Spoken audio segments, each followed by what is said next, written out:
Page 22. Un livre, un auteur, son parcours littéraire, de quoi parle le livre et la page 22 du livre en question.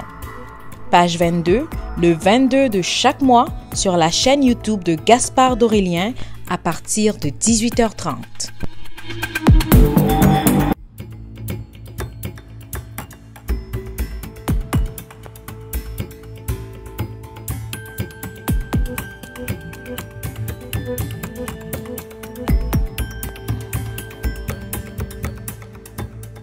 C'est le roman haïtien avec la plus grande diffusion internationale de tous les temps.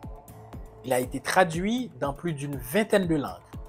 Parmi celles-ci, on compte notamment l'allemand, l'italien, le suédois, le polonais, le danois, le tchèque, le russe, le finnois, le portugais, le hongrois, le vietnamien, le slovaque, le créole, l'anglais, l'espagnol et plus récemment le japonais.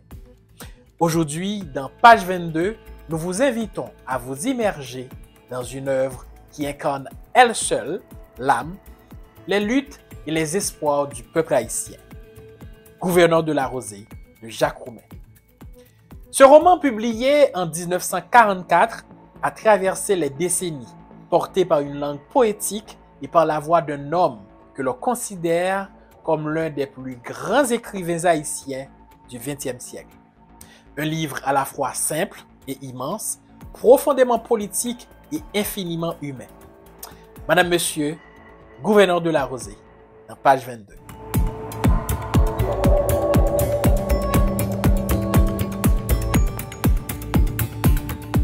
Jacques Roumet naît à Port-au-Prince le 4 juin 1907 dans une famille aristocrate influente. Son grand-père, Tancred Auguste, fut président de la République d'Haïti entre 1912 et 1913. Malgré cette origine bourgeoise, Jacques Roumet choisit très tôt une voie radicalement opposée à celle de ses ancêtres. Il étudie en Haïti, puis en Europe, en Belgique, en Suisse, en France et en Allemagne. Jacques et moi, nous avons vécu dans le même quartier, au Bois-Vernat. Nous étions très jeunes, à peu près 10 ans, 12 ans. Et nous étions à l'école à Saint-Louis-de-Gonzague, ensemble. Bon, mes souvenirs sont très peu parce que Jacques est parti très jeune pour la France. Quand nous étions jeunes, on se ressemblait comme deux gouttes d'eau.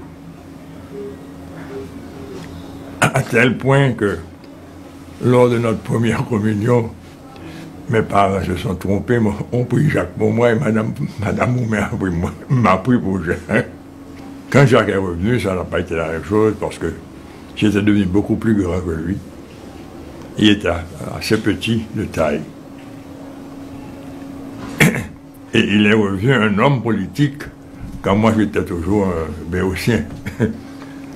Je me souviens qu'il y a eu une réunion de tous les politiciens pour nommer.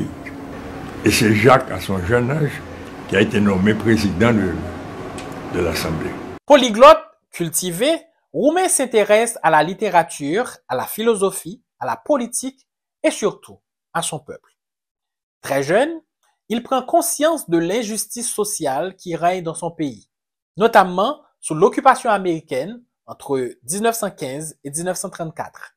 En 1927, à seulement 20 ans, il retourne en Haïti et cofonde la Revue Indigène avec d'autres intellectuels haïtiens tels que Karl Boire, Philippe Tobie Morcelin, Émile Roumer ou encore Antonio Vieux.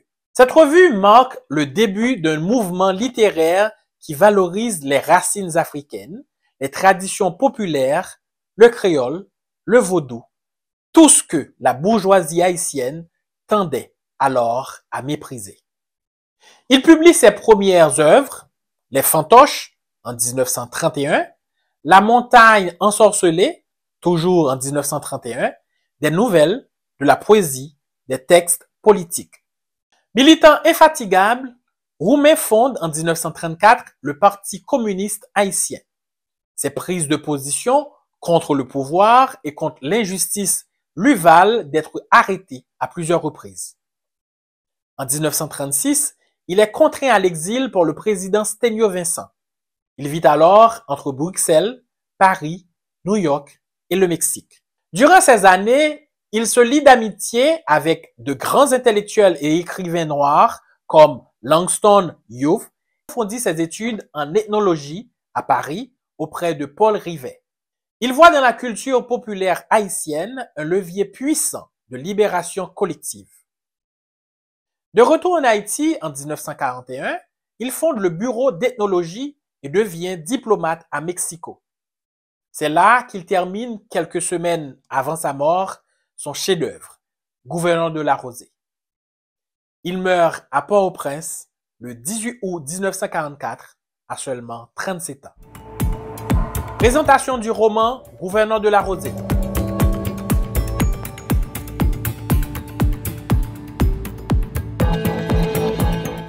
Gouverneur de la Rosée est bien plus qu'un roman. C'est une parabole, une leçon de vie, un manifeste de foi dans le peuple haïtien. C'est le dernier texte de Roumet, celui où il concentre sa pensée, son amour pour Haïti et son espoir.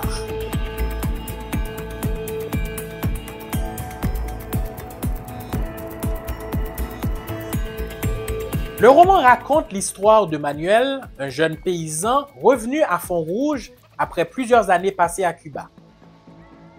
Il retrouve son village asséché, ravagé par la sécheresse, mais aussi divisé par des querelles anciennes. Comme de vieilles commères à égrener le chapelet de leur misère. Pas un seul nègre vaillant parmi vous tous, bande de capons. Tu n'as pas ce droit, non? Tu n'as pas ce droit. Chita! Dans ce décor de misère, Manuel se donne une mission. Retrouver une source cachée dans la montagne et convaincre les villageois, malgré leur haine, de creuser ensemble un canal pour ramener l'eau. Une métaphore limpide de la reconstruction nationale. Il y a dans le roman une histoire d'amour entre Manuel et Anaïs qui transcende les vieilles rancunes. Il y a la parole portée comme un souffle sacré et il y a la terre, toujours présente, symbole de vie et de dignité. Pato, mais tu t'es caché comme si j'étais le loup-garou lui-même. Je voulais te parler parce que je sais que tu peux m'aider. Moi t'aider, comment ça? Je te dirai si tu veux m'écouter. Les gens vont nous voir. Personne ne vient et même si... Est-ce que tu n'es pas fatigué, Anaïs, de toute cette haine qu'il y a à l'heure qu'il y a entre nous? On a assez de peine comme ça avec l'existence, c'est vrai. Parce que l'existence est devenue difficile, Manuel. Laisse-moi partir. Alors tu n'as pas oublié mon nom? T'en prie, ne me tourmente. Le titre lui-même, Gouverneur de la Rosée, est un appel. Nous devons devenir ceux qui font renaître la vie. Style littéraire et thématique. Le style de Jacques Roumet est à la fois simple et grandiose. Sa langue est nourrie du créole, du rythme oral. Il écrit comme on parle dans les campagnes d'Haïti, mais avec une force poétique rare. Je te salue, Manuel. Je te salue, Anna. Alors tu es venue? Je suis venue, tu vois, mais je n'aurais pas dû. Toute la nuit, j'ai lutté. Toute la nuit, j'ai dit non. Mais au matin, je me suis levée au chant du coq. Et j'ai été au bout pour avoir une raison de sortir. Et tu as une bonne vente au marché? Adieu, mon frère. Quelques mesures de maïs, c'est tout. Manuel, oh, Je t'écoute, oui, Anna. je suis une négresse sérieuse, oui, tu sais. Aucun garçon ne m'a touchée. Je suis venue parce que je suis sûre que tu ne seras pas abusant. Pourquoi que j'ai confiance en toi? Pourquoi que j'écoute tes paroles? La confiance, ça vient tout naturel et tout vrai. Avec un regard, ça suffit pour savoir la vérité ou la menterie. Depuis le premier jour, tu m'entends, Anna? Depuis le premier jour, je savais que tu n'avais pas de fausseté, que tout était clair en toi, et propre comme une source, comme la lumière de tes yeux. Ne commence pas avec les galanteries, ça ne sert à rien et ce n'est pas nécessaire.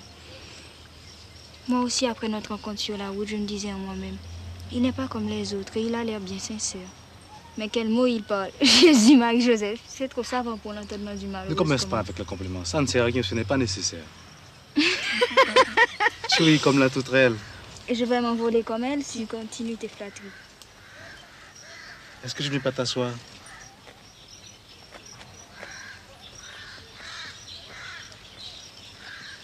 Ici, tu ne saliras pas ta robe.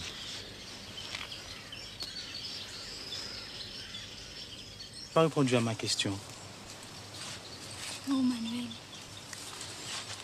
Alors, c'est oui, Anna. C'est oui, chérie. Mais laisse-moi aller, t'en prie. Alors, adieu, mon maître. Adieu, Anna.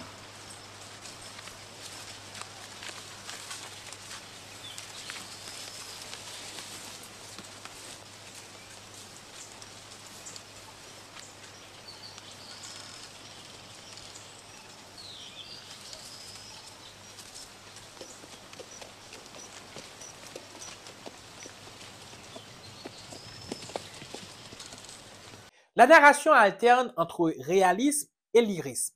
Le roman est parsemé de maximes, de proverbes, de formules qui frappent les esprits. Exemple, ce n'est pas avec la haine qu'on bâtit Anaïs, c'est avec l'amour. Les grandes thématiques du roman. L'unité du peuple comme condition du progrès, le lien vital entre l'homme et la nature, le refus du fatalisme, l'idée que l'homme peut, par son action collective, changer son destin, l'éducation populaire, la transmission du savoir, et bien sûr, la mémoire, la solidarité, l'amour.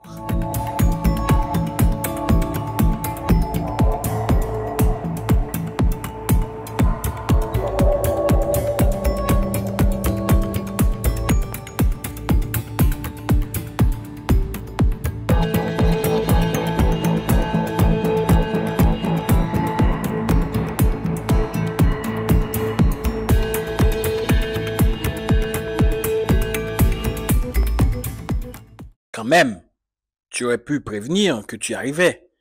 Envoyer un voisin au-devant de toi avec la commission. La vieille a manqué mourir de saisissement. En vérité, tu es sans ménagement, mon fils. Il soupesa le sac. Tu es plus chargé qu'une bourrique. Il essaya d'en débarrasser Manuel, ploya sous le fait, et le sac faillit lui échapper. Manuel le retint par la courroie. Laissez, papa. Ce sac est lourd. Lourd, protesta bien-aimé, confus. À ton âge, j'en portais d'autres et bien plus conséquents. La jeunesse est gâtée aujourd'hui. Elle est sans courage. Elle ne vaut rien. La jeunesse, c'est moi qui le dis. Il chercha dans sa poche de quoi bourrer sa pipe. Est-ce que tu as du tabac? De ce pays d'où tu sors, on dit que le tabac est aussi courant que les halliers dans nos mornes. La malédiction, quand même, sur ces Espagnols. Ils nous prennent nos enfants pendant des années et quand ils reviennent, ils sont sans considération pour leurs vieux parents. Pourquoi tu ris? Voilà qu'il rit, à l'heure qu'il est, cet effronté. Indigné, il prenait Délira à témoin. Mais papa, fit Manuel, retenant son sourire. Il n'y a pas de mais papa. Je t'ai demandé si tu avais du tabac. Tu aurais pu me répondre, non? C'est que tu ne m'as pas baillé le temps, papa. Qu'est-ce que tu veux dire par là? Que je parle tout le temps, pas vrai? Que les paroles me sortent de la bouche, comme l'eau à travers une passoire? Tu veux dérespecter ton propre papa? Délira d'un signe, essaya de le calmer, mais le vieux jouait au furieux, y prenant son plaisir. Et puis, le goût m'a passé de fumée. Tu m'as trop contrarié, et le jour de ton arrivée encore. Mais comme Manuel lui tendait un cigare, il le prit, le huma avec vénération, fit une fausse grimace dégoûtée. Je me demande s'il est bon. Moi, j'aime les cigares bien forts moi-même. Il se dirigea, à la recherche d'un tison, vers l'apprenti couvert de feuilles sèches de palmier qui servait de cuisine. Ne fais pas attention, fit Délira, touchant le visage de son fils d'un geste d'adoration timide. Il est comme ça, c'est l'âge. Mais il a bon cœur, oui.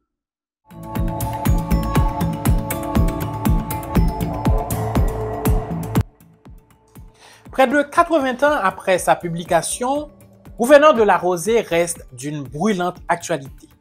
Dans un pays trop souvent traversé par les divisions, les crises, les sécheresses morales et matérielles, ce roman nous rappelle que la reconstruction d'Haïti ne viendra ni de l'extérieur, ni de miracle providentiel. Elle viendra de nous, de notre capacité à dépasser nos rancunes, à nous asseoir ensemble, à creuser les canaux de l'eau et de la confiance. Romain ne nous propose pas un rêve naïf. Il nous livre une méthode, un chemin, une vision ancrée dans notre terre, dans notre peuple. Gouverneur de la Rosée n'est pas seulement une œuvre littéraire. C'est une invitation à devenir, chacun et chacune, des bâtisseurs d'espoir. Merci de nous avoir suivis dans page 22, que les paroles de Roumain continuent de nous inspirer. Et souvenons-nous, nous sommes les gouverneurs de la Rosée. Bonsoir et à bientôt.